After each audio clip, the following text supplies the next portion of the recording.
Tape www.suividécole-au-sénégal.com. À école au Sénégal, c'est facile, tu n'as qu'à te connecter. Tape école au Sénégal, les leçons sont beaucoup plus détaillées. Bonjour chers élèves donc, de terminale L2 et S2. Donc bienvenue sur École au Sénégal avec M. Niass, donc sur la suite de nos travaux dirigés. Donc aujourd'hui, vu le contexte, nous allons vous proposer une préparation de l'épreuve de SVT au second tour avec donc le plan que je vous propose. D'abord, expliquer comment se présente l'épreuve, puisque là, habituellement, comme vous le savez, le premier tour comprend une épreuve de maîtrise de connaissances de 5 points, suivie donc pour les points qui sont au nombre de 13, là, les 2 exercices, voire 3, de compétences méthodologiques avec souvent un exo d'intégration et un autre exercice de compétences méthodologiques pures. Nous parlerons en 2 de conseils méthodologiques, donc comment aborder cette épreuve donc avec un maximum de préparation. Et enfin, nous allons terminer par des cas pratiques où je vais vous proposer des épreuves, donc notamment l'épreuve de S2 de l'année 2019. Donc pour la première partie, donc, il faut comprendre que l'épreuve que vous pouvez voir donc, sur l'écran se présente donc de façon différente pour le deuxième tour. Et la principale différence réside dans le fait que vous n'aurez pas de restitution organisée de connaissances, mais des exercices. Donc en S2, habituellement, vous avez 2 à 3 exercices donc, qui portent sur les différents chapitres de votre programme, avec donc des exercices à questions directes. Il n'y a pas d'exo d'intégration, avec donc des documents à exploiter et avec une seule question donc, de synthèse. Il n'y a pas également de maîtrise. Donc, néanmoins, comme je le dis toujours, la compréhension du cours est la règle pour réussir une épreuve, donc fût-elle donc une épreuve du second tour. Pour ce qui est de L2, il y a souvent des exercices pour moi, de connaissance du cours. Parce que si vous regardez l'épreuve de L2, vous allez voir que c'est celui que je vous propose, donc qui date, n'est-ce pas, de l'année 2013. Eh bien, vous allez voir qu'on vous donne par exemple 2 colonnes avec une première colonne concernant des expressions et une deuxième concernant donc des définitions, et on vous demande de faire les associations. Donc dans ce cas-là, l'une des erreurs à éviter, c'est évidemment de reprendre les termes, mais seulement occupez-vous de prendre les chiffres à votre gauche et les lettres à votre droite pour faire l'association. Mais dans tous les cas, cela reste toujours de façon simple la compréhension du cours, parce que si vous ne comprenez pas le cours, vous ne pourrez pas faire, n'est-ce pas, la liaison entre des termes qui ont un lien direct ou bien un lien indirect. Évidemment, pour cette épreuve également, il est important d'être prêt à traiter pour les S2 des exercices de génétique, que ce soit la génétique formelle, mais surtout et souvent l'hérédité. En L2, souvent également, vous avez parfois rarement l'hérédité, c'est vrai, contrairement au S, mais il est important de chaque fois attendre. Une des techniques que je vous demande donc d'exploiter, c'est le fait qu'en général, les épreuves qu'on propose au deuxième tour concernent des chapitres qui ne sont pas venus au premier tour. Sinon, avec les épreuves donc, que vous pouvez découvrir à l'écran, vous pouvez voir le modèle et les chapitres qui sont proposés. Sinon, il n'y a pas de maîtrise de connaissance, c'est l'information principale. Donc, voilà pour la présentation du format et les conseils méthodologiques. Nous allons maintenant passer au vif du sujet, c'est-à-dire la résolution d'épreuves de second tour. Alors, donc pour l'exercice du bac L2, donc comme vous le voyez dans le premier exercice, on vous propose une liste de 12 termes à votre gauche et à droite une liste de 12 lettres également, avec des expressions donc, qui vont de A à L. Donc ici, comme vous pouvez le constater, le premier terme c'est LH. Donc la LH, c'est l'hormone lutéinique. Donc pour un élève qui connaît son cours, c'est une hormone libératrice permettant donc ici le développement des caractères sexuels. Donc ici, si vous regardez les différents termes, vous pouvez voir que celui qui s'apprend le plus à ce terme, c'est 1 pour 1, qui est la LH, eh bien, vous avez, n'est-ce pas, ce qu'on appelle donc un développement des cellules de Leydig. Donc, autrement dit, L va avec H. Donc, développement des cellules de Leydig, évidemment, chez l'homme. Le second terme, c'est le glucagon. Donc, comme nous le voyons, le glucagon, c'est la lettre J. Le glucagon est une hormone hyperglycémiante. Donc, le candidat se contentera de mettre 1. Ensuite, H, 2, et puis J.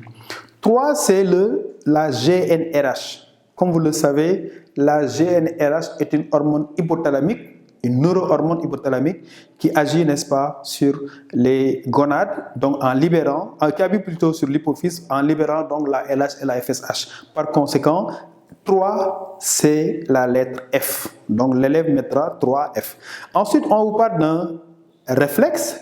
Le réflexe est une réaction involontaire, donc c'est A. Après réflexe, vous avez la méiose. Donc, si vous regardez les différents termes, n'oubliez pas d'éliminer donc les réponses auxquelles vous avez déjà souscrites. Et là, donc, quand on nous met méiose, nous voyons une proposition pertinente. Passage de cellules diploïdes à des cellules haploïdes. Donc, 5, ça va avec, n'est-ce pas, C. Ensuite, vous avez le terme tachycardie. Donc, pour ceux qui connaissent le cours sur le cœur, c'est l'élévation de la fréquence cardiaque. Donc, 6 va avec K.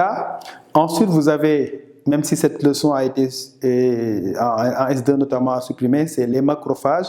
Eh bien, les macrophages, comme vous le voyez, ce sont ici des cellules qui sont présentes donc dans le système immunitaire, des cellules immunitaires, donc, et qui ont pour rôle la présentation des corps étrangers. Donc, 7 va avec L. Ensuite, vous avez les œstrogènes. Les œstrogènes, donc comme vous pouvez le voir ici, puisque vous n'avez pas de la progestérone dans les textes, les œstrogènes interviennent évidemment dans le développement des caractères sexuels secondaires chez la femme. Donc ici, 8 va avec E. Après œstrogène, vous avez gamètes. Les gamètes, ce sont des cellules. Ce sont des cellules qui sont haploïdes. Donc les gamètes, ce sont les cellules qui permettent, n'est-ce pas, de régler ce qu'on appelle la combinaison, donc ce qu'on appelle plutôt donc la fécondation. Donc sur les termes que je vois ici, vous avez produit des gamètes. Donc évidemment, les gamètes sont des produits des gonades. Donc 9 va avec G. Les plasmocytes, ce sont les cellules qui fabriquent les anticorps. Donc cellules productrices d'anticorps. 10 va avec D. Une hormone. Qu'est-ce qu'une hormone? Une hormone est une substance qui agit sur les cellules cibles par voie sanguine. Donc, tout comme les l'insuline, le glucagon, les œstrogènes ou encore la progestérone. Donc, 11 va avec B. D'accord? Après, le reste, évidemment, c'est direct. De la moelle épinière, ce n'est évidemment que la lettre qui reste, c'est-à-dire I, c'est un centre nerveux réflexe. Donc voilà pour le premier. Et évidemment, l'élève se contentera de mettre 1 jusqu'à 12. Et surtout, évitez de faire ça sur la même ligne. Faites ça à chaque fois, aller à la ligne 1, 2 jusqu'à avoir 12 lignes. Et à côté, mettez un trait, un petit trait horizontal et mettez la lettre correspondante. Et vous obtenez ainsi, pas très difficilement, si vous connaissez le cours, vous obtenez déjà 6 points. Donc voilà pour l'épreuve de L1. Pour l'exercice de L2 qu'on va corriger au tableau, comme vous le voyez, on nous parle d'un chien, donc cet extrait d'un texte d'Ivan Petrovitch Pavlov, un physiologiste russe qui a étudié, n'est-ce pas, la sécrétion salivaire chez le chien entre 1890 et 1900. La première question nous demande en 1A, quel type de réaction la viande produit-elle? Mais la viande agit sur la langue et provoque un réflexe inné salivaire. Donc c'est un réflexe inné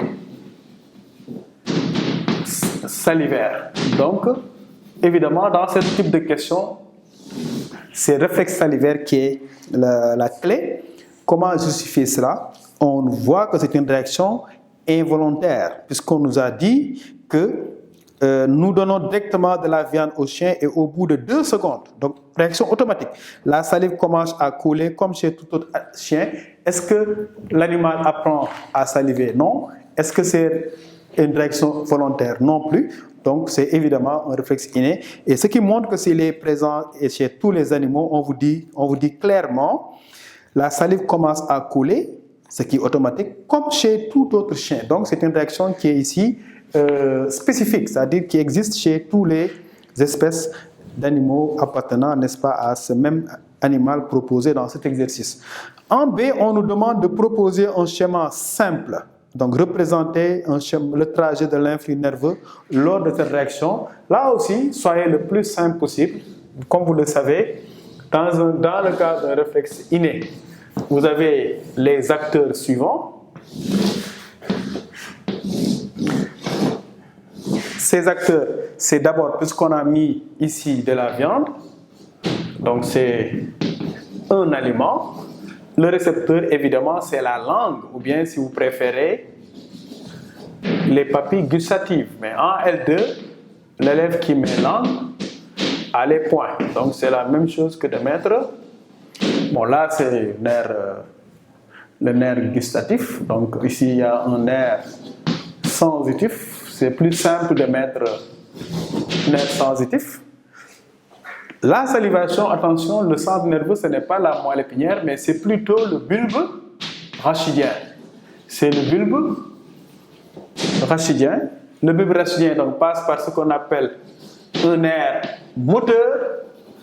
Et du nerf moteur, vous avez l'effecteur ici, c'est-à-dire les glandes salivaires. Donc voilà pour, n'est-ce pas, ce réflexe inné salivaire. Donc, ou réflexe inné de salivation, comme vous le voyez, il faut que l'élève sache que, quel que soit le réflexe que vous avez à traiter, ici ce sera toujours un récepteur. Les récepteurs sont liés, n'est-ce pas, aux 5 organes de sens. À vous de regarder le type de stimulus et d'en déduire donc le récepteur qui lui est. Si c'était un son, c'est l'oreille. Si c'était par exemple une piqûre, c'est la peau. Donc il suffit d'être vigilant sur l'identification du stimulus et de deviner que le récepteur, ce sera ici au niveau des organes de sens. Ici, ça ne change pas. C'est toujours nerf sensitif et nerf moteur. Le centre nerveux, évidemment, il faut faire attention. S'il s'agit d'un mouvement involontaire, c'est sans débat la moelle épinière, surtout si c'est un animal qui est, par exemple, décérébré. Et l'effecteur, c'est soit des glandes, ici c'est de la salivation, donc c'est des glandes. Si c'est un mouvement, l'effecteur est un muscle. Donc voilà pour ces 2 premières questions. La question A qui nous permet de savoir que c'est un réflexe inné et la question B donc qui nous demande ce schéma qu'on appelle arc réflexe. Vous suivre d'école au Sénégal, d'accord.